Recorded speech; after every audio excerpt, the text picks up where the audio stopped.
Since Apple released the iPhone 12 Pro, I don't think I'm needing this dude anymore. Never mind that. I mean, this is not the iPhone 12 though. I just needed a prop so you guys can understand what I meant. So in this video, I'm going to tell you why I think the iPhone 12 Pro is going to have the best camera that money can buy. So stay tuned and let's get going. Welcome back to the vlog.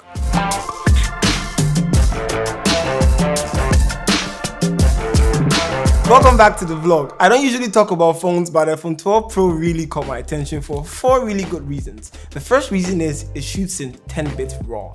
That's mind-blowing. The second reason is it shoots in HDR in Dolby Vision. That's crazy. The third reason is right now the camera sort of mimics the focal range of like 12mm to 65mm with an average aperture of f2.0. If you're a video or photography person, you understand.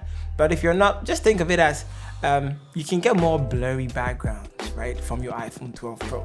And the last reason is it has OIS, that's the optical image stabilizer. That means for those of you with really shaky hands like me, you guys get to shoot and your video will look butterly smooth, like incredibly smooth. So we're going to jump into them one by one so I talk about why I think it's really crazy. The first reason gets me very excited because I'm 100% color biased. I just love color, and the fact that the iPhone 12 Pro shoots in 10-bit RAW really blows my mind. Let me put it in perspective for you. With 10-bit RAW, you're able to get better colors.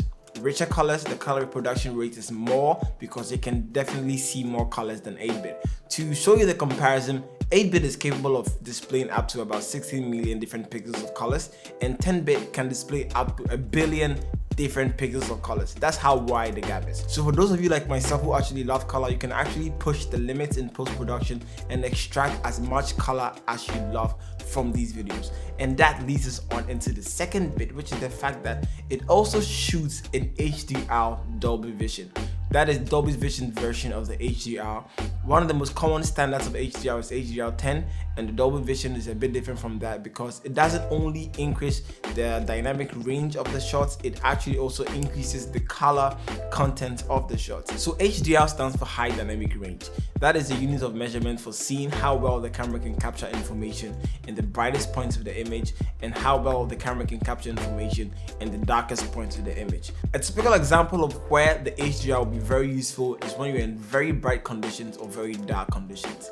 This way, your iPhone will be able to capture really clean looking footage all the way into the darkest part and all the way into the brightest part. One scenario would be when you're trying to get a picture on a really sunny day, where the sky is super bright, everything is super bright. Usually the camera will choose to focus on something and you might end up losing either the brightest points of the image or losing the darkest points of the image.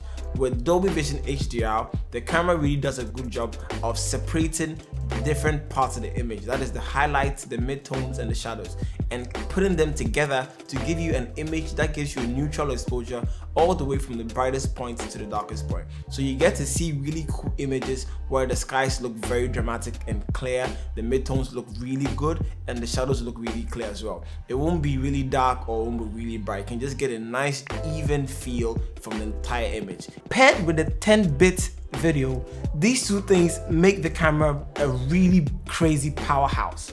Imagine a professional getting this raw footage shot in Dolby Vision HDR, 10-bit video, 4K, computational, everything together at a go. What? I really can't wait to see what someone like Menzi would do with the iPhone 12 Pro. I mean, when the phone comes out, I get my hands on it. I'm really going to try my hands on shooting video. But that's the second thing. The third thing, right? The third thing is really interesting. They added an ultra wide angle.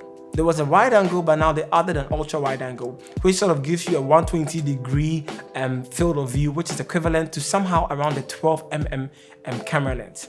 And it goes all the way to a telephoto that's around 65mm. This is my favorite lens. It's the Canon 16 to 35 2.8. This is around $1,600, right? And it's 16 to 35. The iPhone is around 12 to 65mm f2.8. If it was supposed to be made into a lens, I think it would probably be around $3,500. That's incredible. And what makes it crazy is the fact that it has an average aperture of 2.0. That's going to let incredible amount of light. Your portrait mode videos and other things like that, it's going to look incredibly battery, especially in the background. The thing they call the bokeh or the bokeh, I never really got the pronunciation of that thing. Whatever, the blurry background is really going to be dope. So a guy like this is sort of being compressed and made doper in the iPhone 12 Pro Max. That is the next thing I'm really excited about, the fact that you can shoot extremely wide and zoom in to get really great details in the face at 62 with at f2.0. That's really crazy. And the last bit is the fact that it has the OIS. The OIS is the optical image stabilizer. Usually in the previous iPhones, that was my biggest problem. So you usually have to stick your phone on a gimbal like the Osmo Mobile 4 or the Zhiyun iPhone gimbal, those type of phones, those type of gimbals. They were always an extra piece of equipment to get. I still think you would need them, but now with the fact that you have an image stabilizing sensor, it really reduces the amount of shakes that you're going to get in your phone. That compared to a gimbal wouldn't be anything, but if you add that on a gimbal, then the amount of smooth footage you're going to get is just going to be out of this world. I really can't wait to get my hands on that phone. I think most professionals can now have something they can scout with, they can get test footage from, they can just shoot the background and things just to supplement themselves from carrying heavy equipment. Because the more you do this job, you begin to realize that it gets difficult to carry heavy equipment everywhere. Sometimes you just need a phone to shoot some stuff. And I see some people actually making feature films and full videos with just the iPhone 12. Maybe they're going to add a little bit of moments, cameras, and edit in Filmic Pro or Filmora or things like that. But the phone on its own just really gives you a good starting point to really get incredible video. And for people like YouTubers and vloggers and people who just make daily consumer content without wanting to break the bank, you just really have to spend a little bit about $1,000 to get iPhone 12 Pro Max, and I'm pretty sure it would save you a lot. You might think getting a camera is good. I mean, it is, don't get me wrong, but then you have to get a light and a microphone and stands and soft boxes and extra lights and better lenses and longer lenses. I mean, the list goes on and on. And if you have the money for it, please do that. But if you want something that can really help you cover the whole spectrum, 12mm to 65mm, HDR and Dolby Vision, image stabilized so your shaky hands don't ruin your footage, and most of all, 10-bit video in RAW, Apple Pro RAW, that's what they call it.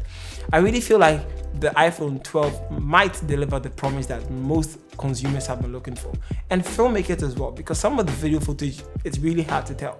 I mean, I've done jobs where I lost some footages where I replaced it with the videos from the iPhone 11 and even the iPhone 8, and the client could never tell. I mean, it happens like that. So imagine having the iPhone 12 Pro on set, something goes wrong, you have a backup camera that you can trust in a way. I'm not saying take it on professional gigs, please, and don't put it on an invoice that you're shooting in 4K and you show up with an iPhone 12 Pro. I'm not going to be responsible for whatever gunshots you receive for that. I'm just kidding, but you get the idea. So I'm super excited about the iPhone 12 Pro. The phone hasn't been released yet, but I know for a fact that when they do release it, I'm counting on one person I know in Ghana to be the first company to get it, and their name is Aparafix.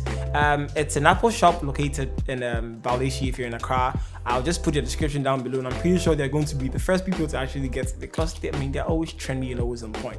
And look forward to seeing me make a really dope video from the iPhone 12 Pro. But yeah, if you need your iPhones and anything like that, I'm going to put the link and contact details in the description. You can hit them up. They have all phones from the iPhone 12, iPhone 11, I mean everything you can think of, accessories and all stuff like that. They even fix and repair other iPhones as well. Thank you for watching this video. I know it's a lengthy one and it's usually outside the topics I really talk about, but this blew my mind. So I guess I wanted to just share my not so fanboy ideas on how the iPhone 12 Pro might change the filmmaking industry as we see it. People are already doing amazing things with the 11 Pro and the 11 and the 7 and the 6 and even the 5. So just imagine what creators can do with iPhone 12 Pro. Yeah, thank you so much for watching the video. I make contents like this usually on design, film, and photography. I'm trying a lot of new things, so there's not going to be regular content like I do every week. There might be more a week. Like I just released a video like 4 days ago and I'm adding a new one today. I'll be doing a new one the next week with a friend. I've already shot 2 more on photography. I'm trying to just go all out and do my best because I've been really slacking. Thank you to all the people who welcomed me back after 2 months of making a video. I felt like I almost thought I lost you guys because it kept so long. But thank you to everybody who actually reached out in the comments to say hi and welcome back. And I'm gonna stay. This time I'm gonna stay. It's not a promise though. I'm gonna try my best. All right, I see you guys later. Don't forget to subscribe and share the video and like and click on that little bell so you can be notified every time I post a new video. Thank you so much and peace out.